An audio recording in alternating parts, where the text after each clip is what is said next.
All right, y'all. What's up? This is your man Barry Bondz, and we are here for another watch party here at the William Francis Theater, hosted by Noggin World. Noggin World. Shout out to them. Now, I'm sitting here with a very special guest. All right, this very special guest helped me to be able to find my way into this industry, and his name is none other than the one and only legendary DJ, Butch Gibson. So anybody from Cincinnati, you already know this name. You already know this name. This man has a colorful personality. I mean, he's good on the ones and twos, verified, stamped, and approved on the ones and twos. And he's held Cincinnati together and brought Cincinnati to what, where we are now. You know what I'm saying? As far as the radio station and clubs, dates, the Black Family Reunion. I mean, he's done a plethora of different things to help to bring up this culture of hip-hop here in Cincinnati. So I want to just toast my brother, Butch. I want to toast you. I want to give you your flowers, bro, because, hey, man, be honest, I probably wouldn't be, what I'm doing, or I've done what I've done if it weren't for you just looking out. Wow, man, I appreciate you. You know that you told me that story, and I just, it's funny, man, sometimes stuff that happens here, like, I don't even remember. Yeah. You know what I mean? Like things that go on, and I remember our interactions, but when you say that I might have been the inspiration behind that path, man, that's humbling, and I appreciate that, man, and I just, and then the things you say about me, just other than that, man, it's again, it's humbling, and I don't know, I've just always been in it, I just feel like the culture, just to uplift it. Yeah. I wanted to be a part of it, and I just wanted to bring everybody along with me that I felt like also felt that same way. Yeah. And you always had that energy, you know what I mean? In the crazy meetings that we had at the radio station, you always had that energy. So it's an honor and a blessing just to be sitting here and just to be able to reconnect with you. No doubt. Well, you know what? For those who don't know, and I've shared this story a lot of times, but I just want to share it real quickly. This is how I came across Mr. Butch Gibson. All right, he was on the radio, so we knew, back in those days, hip hop was alive, very vibrant. We were getting the sounds of Biggie, Tupac, NWA, all of the majors, right? So he was on the radio station. Now, Cincinnati, anybody knows in Cincinnati, we only have one radio station here at the time. We had one radio station. So any hip hop, it was coming through this man right here. So 3 weeks, I was in college, I was taking a communications course, and 3 weeks straight, I sat out in front of 1821 Summit where they were broadcasting so that I could try to see if he would give me a shout out over the air. So the third time that I was out there, I was waving my hands, and then he finally saw me and was like, and then he was like, come on up. So he sent somebody down to get me. So when Steve Merriweather, shout out to Steve Merriweather, he came down to get me, I was able to come up to the studio in there and hang out with them for a while he was on air. And to be honest with you, at that point in time, I had never been in a radio station. That was just so electric and magical to me that I remember it to this day. And that's what really started me on my way, because I said, you know what, this is what I want to do. And he gave me information on who to contact to get an internship here, and I talked to that person on that Monday, because this was a Saturday night. I talked to that person on that Monday. They gave me an internship. I was pulled in for the internship. I worked it, and they hired me on, and I was able to spend some time with them, and then it led to my other opportunities in the music industry. So yes, this man definitely opened the door for me to be able to find my way in. So that's pretty much the story. That's why I'm so grateful. You know what I'm saying? Man, that's amazing. And I definitely don't want to sound any kind of way like I don't even know. I don't want to sound conceited or anything, but like a lot of these stories, people will come and tell me, and I just don't even remember. But I remember those times. I remember Steve Merriweather being in the station, and for what it's worth, if you're unfamiliar, the station, I think it was on the 3rd or the 4th floor, and the way the studio was, there was a window along the side, and you could just look out, and you look out on the main street over there with Summit and Reading Road, and it was a gas station, and so people would constantly pull up at that gas station, and they'd be waving up at the window, and I just wave down, and just every now and then, depending on what's going on, we just call them on up, because wasn't nobody in the radio station except me, and we was just up in there just doing whatever. Yeah. And even though business was getting taken care of as far as the music was being played, commercials were being played, there was a lot of interaction that happened there. And strangely, like when you talk about being hired on there, I think I was interviewed 8 times. They turned me down 7 times and finally hired me after the 8th time. Oh, wow. And prior to that, I had been in community radio, all volunteer radio. Wave? WAIF, Okay. WAIF, 88.3 FM in Cincinnati, what radio is meant to be. Yeah. And a lot of times folks may or may not recognize the value of a all volunteer operated radio station, but you had to be everything. You had to be your own program director, your own music director, your own talent. If you had any, what's the other thing? The traffic director, which is a person that runs the commercials. Even though there was no real commercials on volunteer radio, you had to do everything over there. So it was a real proving ground, a classroom of sorts. And I had done so much, I don't know if I would say reckless broadcasting down there, but maybe I did. Yeah. You know, and I interviewed all kinds of people down there, which I probably shouldn't have been able to, but just by hook or by crook, I got in there. And in some ways, they didn't want that kind of energy, that kind of pro-black energy, cultural energy on this commercial radio station. They wanted to be real neutral. Well, so, it was energy, though. It was energy and personality, you know, and you always kept us listening in because we didn't know what was coming next. So I tell you that. That was definitely, you know, one of the selling points there. Well, I did what I could, man. Like being at WAIF when it just open format. You could kind of do whatever you wanted as long as you kept it within the confines of what you described that you were going to do. And my show was hip hop and politics, and it wasn't so political as much as it was cultural.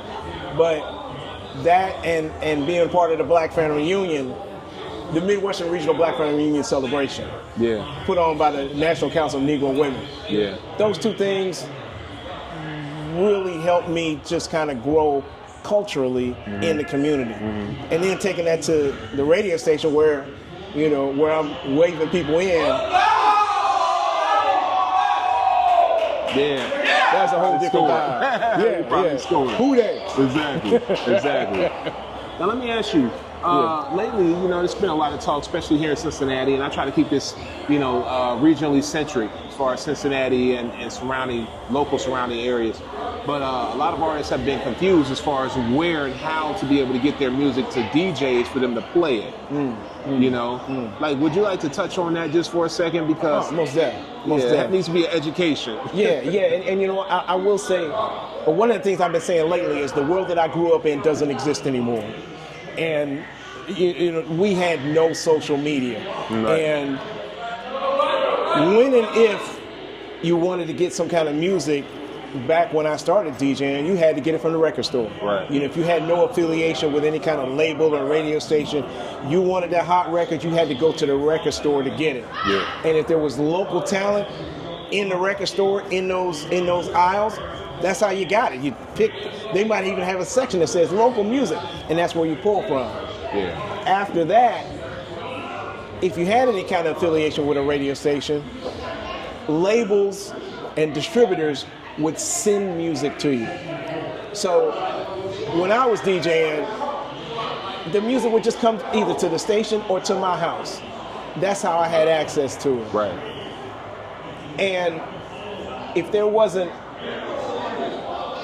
and I don't know if there has been, now that I think about it, like if a local artist back then wanted to get on the radio, they'd bring their music to the radio station. Or they already got on wax, and that music would be distributed to the radio station. Right. An independent label, something like that. But now, since there's no real physical media, no records, no vinyl, no CDs, in my opinion, it's challenging because if your music that you're putting out is digital, what platform are you on? That's how does the local DJ follow the local music platform? There's no real local music platform per se. That's a fact. You know, you might get on Bandcamp, Spotify if you can get there, iTunes, Tidal, or you know, YouTube, SoundCloud. There's all kind of streaming services out there that you can get on, but how does the local DJ know where you are? Right. And I don't know if there's a solution to that unless we had, well, that's another thing we had. I forgot about that. Record pools. We had record pools. That's a fact. You could be a part of a record pool, and then the record pool would send you music. But then again, local artists, how do you get into that record pool? And the same would be true today. If there's some kind of record pool that's out there like Tidal, or even we'll say Amazon Music, and not that there's necessarily record pools, but there's streaming services or there are services where you can get music. How does the local artist get their music there? And then how do you tell the local DJ that that's where your music is? I don't know if I have an answer to that. Yeah. And maybe that's something that we need to come up with. Yeah. A repository, a local repository where local music is provided. I think that's probably much what we need to do, to be honest with you, and that's what we need to start educating some of these artists on how this process works, because even though they have more information and more access to like the industry as far as being able to see their local, their favorite artists and their everyday dwellings, they really have less information that they're searching for as far as how to be able to really get their music out there and to really, you know, sophisticate their operations, so to speak. Dig that. You know what I'm saying? I agree. So if we teach them, we put the information out there, hopefully they'll be able to grasp hold to it. But you know how some of these artists are, they just want to sizzle and not to stay. You know what I'm saying? So hopefully we can get them together, you know, and start moving them into the right direction. Here in Cincinnati, here in Cincinnati. But, you know, are you DJing? Are you doing any shows or DJing, you know, anywhere right now where they can find you? You know, there's an artist here actually, and I gave her a tip that somebody gave me, and that tip is, and I'm gonna get to your question, but the tip is that sometimes you're defined not necessarily by the gigs that you take, but by the gigs that you turn down. And I know that there was back in the day there was something that I made sure that I ended up turning down, not realizing it turned out to be a blessing, because after the fact I realized that maybe it was something I didn't want to associate my brand with. Right. That's another thing that I told the artists here, is that you got to protect your brand. Yeah. If you have a brand, whatever that brand is, whatever you want it to be, don't allow others to change that brand or steer you in the wrong direction of what your direction is. Yeah. But as far as where I'm at, I kind of pick and choose. I was doing some comedy shows down at Radio Artifact once a month. I'm doing a thing with DJ Pillow coming up at the end of this year. I've got a class reunion that's coming up next week. So a lot of times I'm doing class reunions, wedding receptions, family reunions. I'm not really out in the clubs. A lot of times I'm on Fountain Square, like during the jazz festival that we have here. I might be spinning on Fountain Square or something like that. So I kind of pick and choose where I'm at, and I try to let you know on social media. I'm on all platforms at Butch Gibson, just to let you know. That's my email address, butchgibson@butchgibson.com, since 1998. I was an early adopter of the internet. That's a fact. And you know what? He's very technical, but we know that wherever he's spinning at, it's going to be a moment. You're definitely going to have a good moment. You know what I'm saying? Because he's going to provide that moment for you. So we already know, whether it's on the square, Jazz Fest, what have you, it's going to be something you don't want to miss. All right? But I want to thank you, bro, for always, you know what I'm saying, allowing me to be able to share space with you and bringing me in, man. Bringing me in, because that's what started off my hunger into, oh, you know what, this is possible. Let's make it happen. You know what I'm saying? Sometimes the only thing you need is that little door to just be cracked open and somebody allow you to come in. And the beautiful thing about it is that you weren't, even when they brought me in, you weren't gatekeeping, but you were so supportive in bringing, because you wanted to see people get on. Yeah, that's rare. That's very rare. So I do thank you for that. You know, that's why I want to give you followers. Always giving you your flowers. I appreciate that, man. Sometimes they say you need to be poured into, and you're pouring into me right now, man. I appreciate that. No doubt, no doubt, no doubt. Everybody, Butch Gibson, hey, he's on all social media, and also email if you want to get him for a party anywhere, you know, in the regional area or even outside that. Now, I know if you get him outside of that, you're going to pay him, you know what I'm saying? Because he'll come through and lay it out for you. But yeah, Butch Gibson, he's definitely a legend here, a legend. And I don't know, he doesn't claim that title, but I'm giving that title to him because that's what he is. And I'm pretty sure a lot of people in this city will say the same as well.